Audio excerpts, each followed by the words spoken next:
Yo tout le monde, c'est Shinro, j'espère que vous allez bien. Je voulais vous parler aujourd'hui d'une découverte que j'avais fait il y a de cela 2 ans et dont je voulais vraiment parler, mais j'ai repoussé la vidéo encore et encore à cause de ma flemmardise extrême.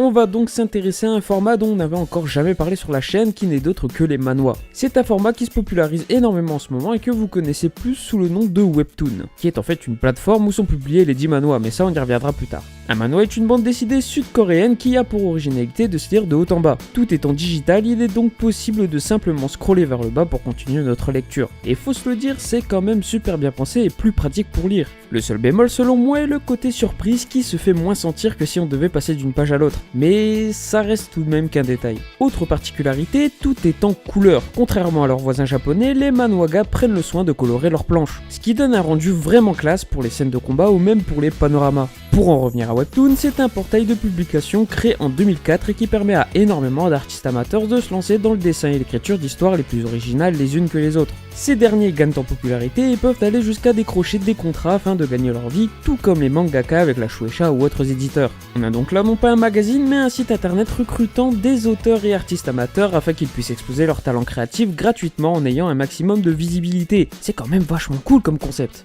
Enfin tout ça pour vous dire que j'ai découvert un manhwa que j'ai totalement adoré, que je vous conseille vivement, lisez The God of High School.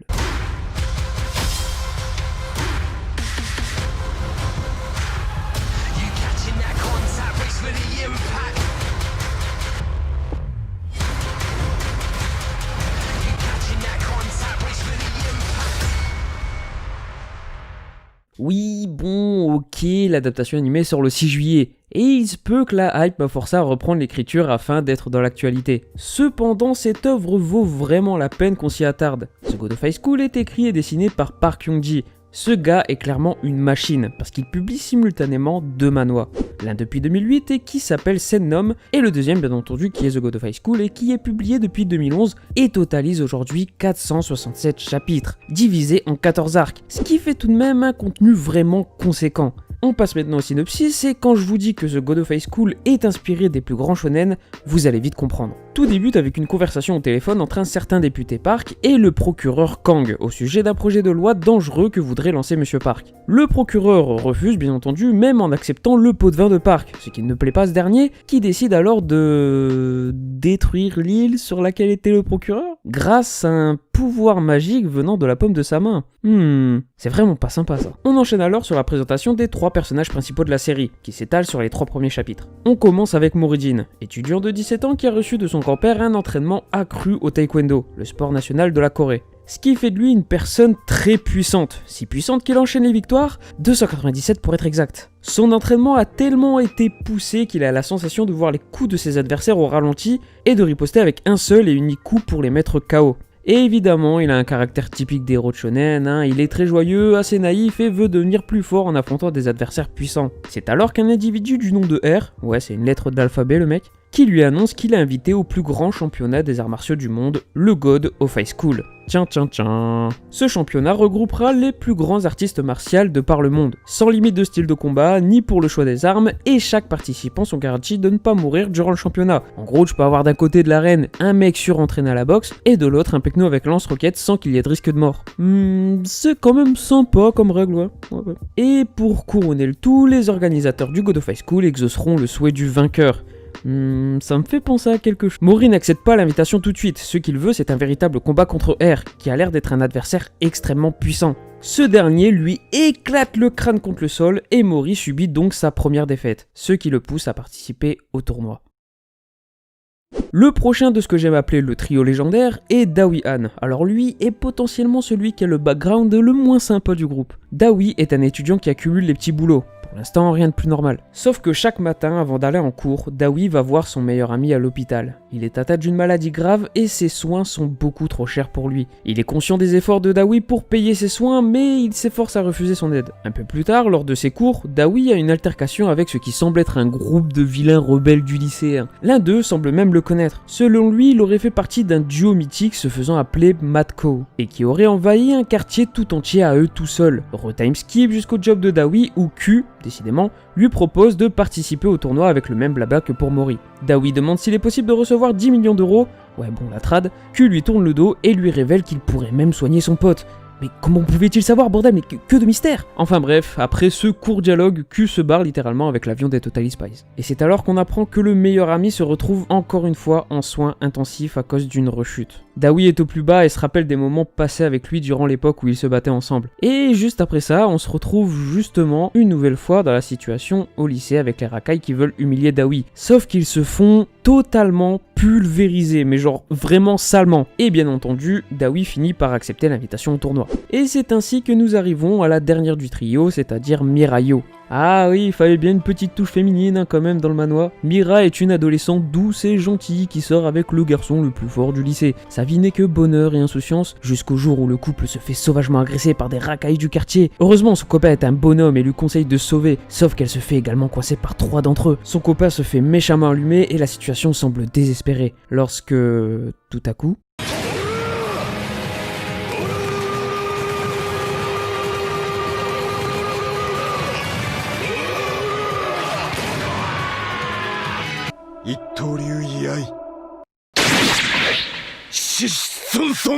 Il s'avère que Mira a en fait un esprit combatif des plus agressifs. Elle se transforme littéralement en bête féroce et est une experte du maniement du sabre. Elle arque son gars parce qu'il est trop faible et défonce tout le monde en même temps à main nue. On apprend également lors d'un mini-flashback que Mira est issue d'une famille de sabreurs pratiquant l'art de l'épée Wolguang, et que ce dernier se fait très rare. Mira est donc en quête d'un homme assez fort pour faire revivre l'art de sa famille et ainsi faire perdurer la mémoire de ses anciens. Un personnage du nom de Ho débarque enfin pour lui proposer l'invitation au God of High School, qu'elle accepte sans sourciller. Tout ce beau monde sera destiné à se rencontrer, et de la manière la moins probable du monde, car ils coopéreront pour récupérer le sac d'une vieille dame qui a été volée par un motard. Cette scène a d'ailleurs été publiée par Crunchyroll en animé, et je vous passe quelques extraits.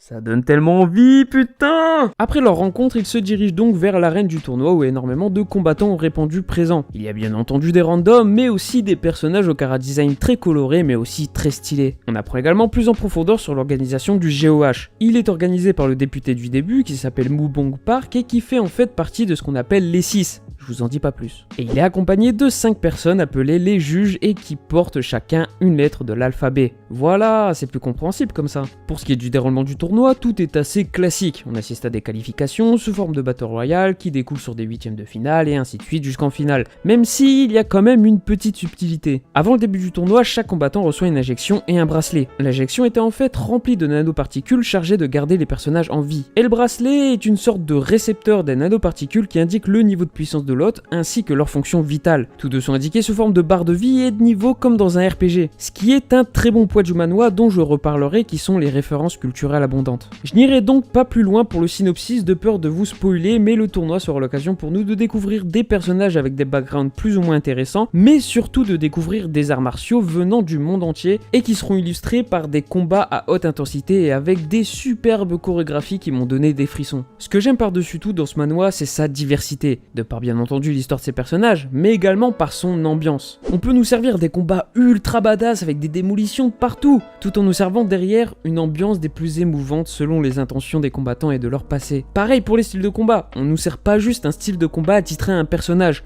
on a les origines de sa création et quelques informations sur la technique engendrée par chaque style. Ce qui est très enrichissant et qui peut sans doute rappeler Hajime no Ippo dans l'explication des différents types de boxe. J'ai pu également dire au début que ça faisait très shonen classique. Et bien en fait, c'est ce qui fait l'énorme charme de ce manhwa. J'ai retrouvé des ambiances très similaires à One Piece par certains moments de rigolade et de camaraderie, mais également de certaines méthodes qu'applique Park Hyung-ji qui pourraient faire penser à Jojo. Bon, je vais quand même mettre une petite alerte au spoil parce que je vais parler d'un des premiers power-up de l'univers qui arrive quand même très vite et qu'on peut déjà observer dans le trailer final de l'anime. Mais si vous voulez rien savoir, rendez-vous au timecode indiqué sur l'écran. Donc en fait, ce power-up permet à l'auteur de se diversifier encore plus qu'avec les arts martiaux. Et pour moi, c'est clairement une référence au travail d'Araki sur Jojo. Le pouvoir est nommé God Point ou empreinte pouvoir, qui consiste à emprunter le pouvoir de dieu, de créatures mythologiques ou tout être vivant pouvant apporter une force supplémentaire. En gros, si tu veux les pouvoirs de Thor, il te suffit de faire un contrat avec lui pour emprunter une partie de son pouvoir. Cela peut se faire sous forme de pouvoir directement utilisé avec ton corps et ton art martial, ou alors par le biais d'une arme. Et c'est ça que je trouve vachement intelligent. Il a créé un système de pouvoir quasi illimité qui est semblable au stand de Jojo. Et c'est pour moi l'un des plus gros points forts de l'œuvre. Bon voilà, la zone spoil est maintenant terminée, passons tout de suite à un autre point fort de l'œuvre qui sont les références. Tout à l'heure, j'ai pu dire que Park Young-ji faisait beaucoup de références à la culture en général. Et vraiment, qu'est-ce que c'est bon de retrouver ce genre de choses dans une œuvre. Alors oui, dans certains cas, pour certaines œuvres, c'est vraiment abusif, allant jusqu'à juste plaire au lecteur pour faire genre « Ouh, regardez, je connais vos références, moi aussi j'aime bien ». Alors qu'ici, c'est pas du tout le cas. On a certains clins d'œil à One Piece via des illustrations de titres, l'apparition de personnages iconiques tels que Barack Obama ou plus dans les arts martiaux, Bruce Lee, et bien entendu également de l'univers des jeux vidéo avec une énorme ref à PUBG lors d'un arc Battle Royale. Et des références comme ça, il y en a à l'appel, et c'est vraiment très bien amené, ce qui réussit à nous décrocher un petit sourire quand on en reconnaît. Et du coup, on va passer au dernier gros point fort de l'œuvre qui est assez visible, les dessins. Il y a absolument tout de bon dans le dessin de Young-ji, que ce soit dans les chara-designs divers, la composition des pages, la colo, les décors, les chorégraphies des combats ultra dynamiques, qui sont sublimés par les effets de style peinture. Vraiment, c'est un plaisir pour les yeux que de découvrir les dessins de God of High School. C'est pour ça que je vous conseille de lire l'œuvre au-delà de tester l'animé. Vous manquerez la patte artistique de l'auteur qui nous donne une qualité visuelle qui force le respect. Bien entendu, l'œuvre n'est pas parfaite et subit quelques mauvais points. Celui que je relève le plus serait du côté scénario. J'ai trouvé à certains moments que l'auteur s'éparpillait un peu partout et qu'il savait pas trop où il allait, mais il a toujours réussi à retrouver le cap et faire quelque chose d'intéressant derrière. Même si, du coup, le rythme il a vachement subi de ses pertes de repères. En tout cas, pour une publication hebdomadaire, je trouve que God of High School est l'un des meilleurs manhwas de chez Webtoon. Et je suis vraiment très heureux que Crunchyroll ait proposé un partenariat avec eux pour nous proposer une adaptation animée qui risque d'être spectaculaire. Un grand merci également d'avoir donné le projet au studio Mappa, ils sont tellement en train d'exploser en ce moment. Entre l'annonce de Jujutsu Kaisen, la saison 4 de SNK, ils font une montée en puissance qui est phénoménale. Et avant de terminer la vidéo, je voudrais vous conseiller deux autres manhwas. Alors le premier se nomme I Love You et est catégorisé dans le genre romance, mais je vous promets que vous allez taper vos meilleures barres de rire en le lisant. On suit la vie de Shinae, une étudiante flemmarde qui se fout un peu de tout à part de la bouffe, et qui se retrouve malgré elle dans une histoire de romance avec des personnes d'une autre classe sociale. Et ça donne des scènes extrêmement drôles, l'auteur en plus fait des références à plusieurs mèmes et des délires internet, vraiment c'est super fun à suivre, donc je vous conseille vivement d'aller lire. Et du coup le deuxième est une histoire courte écrite et illustrée par une française. L'œuvre s'appelle Popcycle et pour le moment il n'y a que 2 chapitres de disponibles. Bon, pour l'instant le speech de base est assez simple, on suit la vie de Shamil, un jeune garçon qui a la capacité de voler. Il vit une routine avec sa mère depuis de nombreuses années dans sa grande maison, jusqu'au jour où cette routine sera brisée lors de la venue d'une certaine livreuse. Pour l'instant il n'y a que de la mise en place de l'univers, mais je vous conseille d'y jeter un œil. Le style est très joli, les couleurs sont vraiment bien choisies, et surtout que ça servira d'essai pour son plus gros projet appelé To The Void. Je vous laisse tous les liens en description et je compte sur vous pour donner un maximum de force. Merci à tous d'avoir regardé la vidéo, ça m'a fait un bien fou de parler de cette œuvre que j'apprécie énormément, et j'espère que bon nombre d'entre vous se lanceront au moins dans le visionnage de l'anime. Comme d'habitude, n'oubliez pas de laisser le petit pouce bleu, de vous abonner si ce n'est pas fait, et je vous retrouve donc dans les commentaires où je répondrai à tout le monde sans exception. Sur ce, on se retrouve dans quelques jours pour une nouvelle vidéo, portez-vous bien, ciao.